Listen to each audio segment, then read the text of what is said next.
You are getting ready to listen to the voice of Dr. Rhadi Ferguson, 2004 Olympian, four-time national judo champion, Brazilian jiu-jitsu black belt, author, speaker, and coach.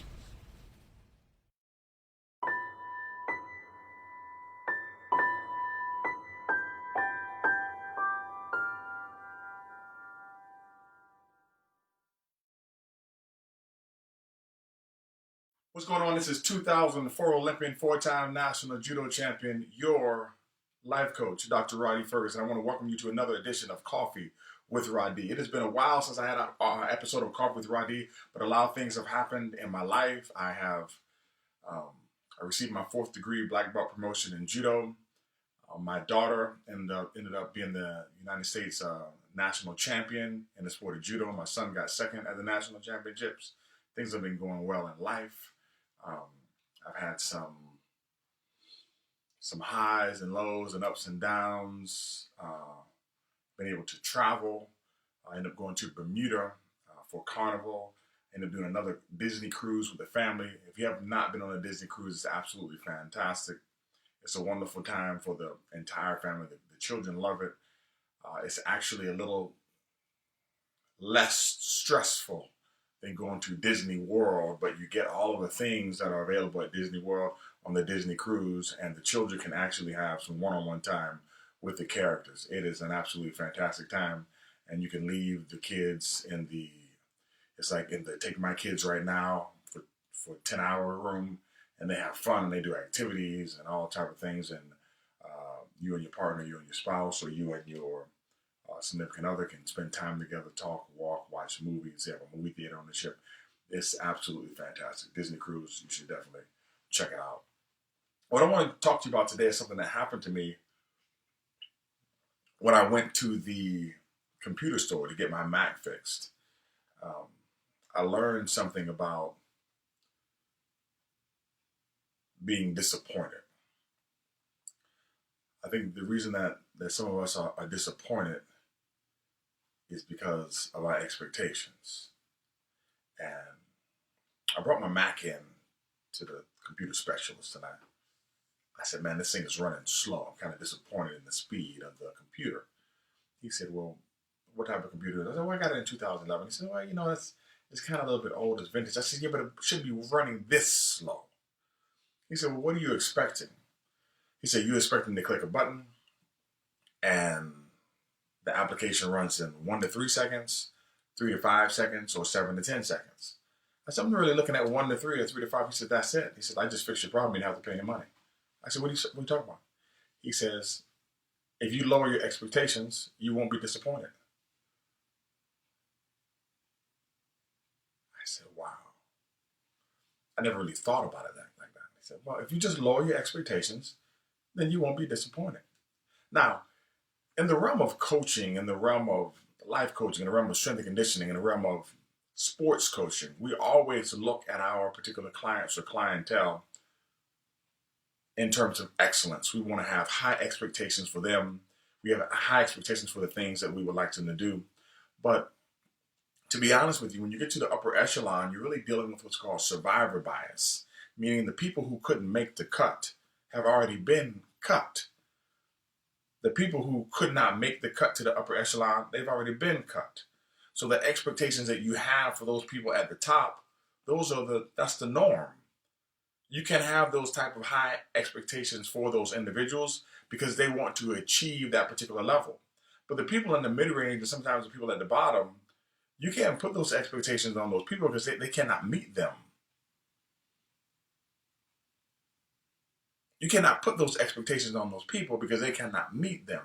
The issue or the problem is that if you're a beginning coach, or if you're a new coach, or if you never coached at the high level before, or if you're new to coaching at the high level, and I've made this mistake, you expect everybody to meet your particular expectations, and they can't. They're not able to. It's outside of their realm of ability. You can expect what you want from me. You can run me into the dirt. You can drop 40 pounds off of me. I am not running a 5-minute mile ever. And you can have great expectations. I'm going to disappoint you if you expect that from me. And to stop even being disappointed, just lower your expectations.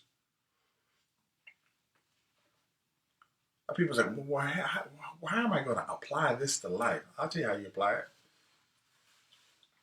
I give you 3 examples. 1, some of you all are in relationships, steady relationships, married relationships with your spouse, your significant other. And you've been with them 10 years, 5 years, 15 years, and there will be some change over time. People aren't the same. They change emotionally, they change hormonally, they change physically. Experiences change people. People die, people are born. Things change over a period of time. They change. They change.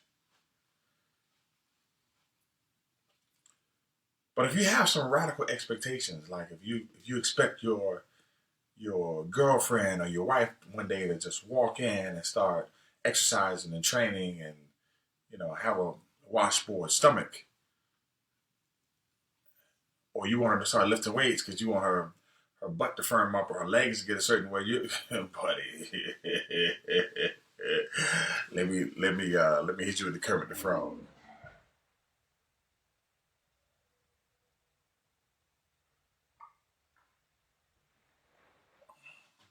Not gonna happen.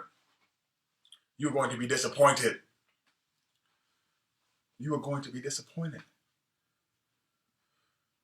If you have a child and your child is on the left side of the bell curve, praise the Lord for your child. Things happen. Some people on the right, some people on the left, and some people on the left. And you keep running around thinking that your child is a genius, or making out like the teachers are always wrong, or the service providers that you have are wrong, or your family members don't know what they're talking about and they're wrong, and you got somebody trying to help you with your child, but because they don't have kids, you say, well, you don't know what you're talking about because you don't have kids. Dummy. Listen, there are professionals out there that are there to help you. They're there to help you and give you some professional advice, but if you don't want to listen, you don't want to listen. So you keep having these expectations of your child, now understanding your child can't meet those particular expectations. That's not your child's set of gifts that you're expecting them to have or to show or to manifest or to illustrate. They don't have that available. You're going to disappoint yourself. So why don't you just reduce your expectations, lower them slightly in that particular area, and you'll no longer be disappointed. Quick fix. Done.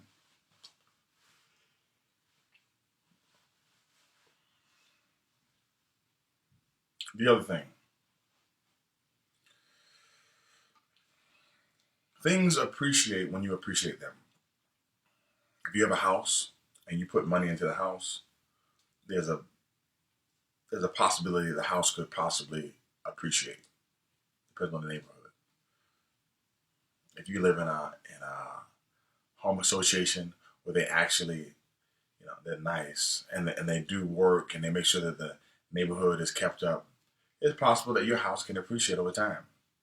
If you are in a relationship and you speak with the person nice and you have please and thank you in your conversation, and you're making requests instead of making commands, you learn how to talk and communicate, you learn how to disagree, you can actually end up appreciating your relationship. But if you're in a relationship for a period of time and you are depreciating the relationship, don't expect to experience the things that other people experience who have appreciated the person in that relationship. You need to reduce your expectations. And if you reduce your expectations, you won't be disappointed. But you're going to be disappointed if you go look for fruit from some labor which you did not put in. You're going to be disappointed. Just lower your expectations and you'll be okay. Done. Now, for those who want to raise their expectations, understand this.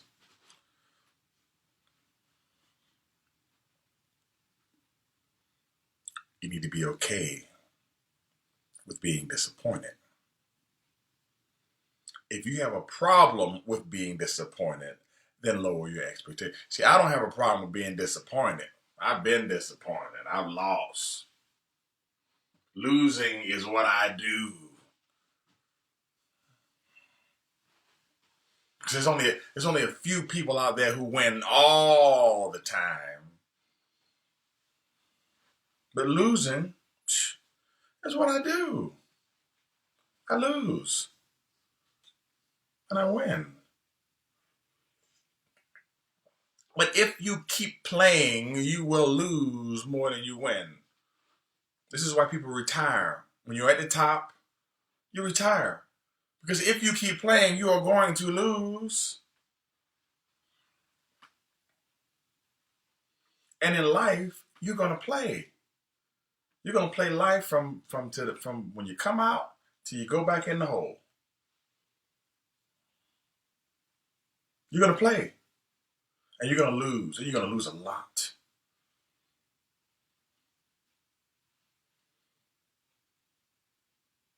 The key is don't get disappointed.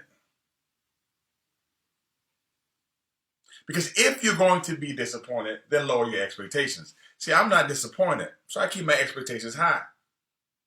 If I deal with people and they don't meet my expectations, that's okay. I'm not disappointed. I just become disenfranchised. And I mean that in the true sense of the word.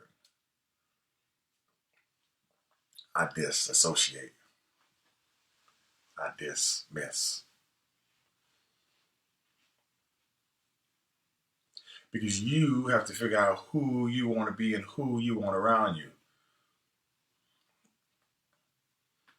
And once you create that type of circle of people around you who have similar expectations to you, and they have similar beliefs and similar behaviors, you won't be disappointed. So if you're going to be disappointed, take it from me. Just lower your expectations.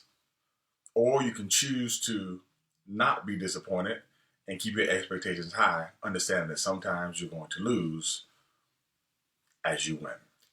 This is Dr. Ferguson. Have a super fantastic day. And please, whatever you do, make sure you visit www.coffeewithrhadi.com and get your shot of espresso today.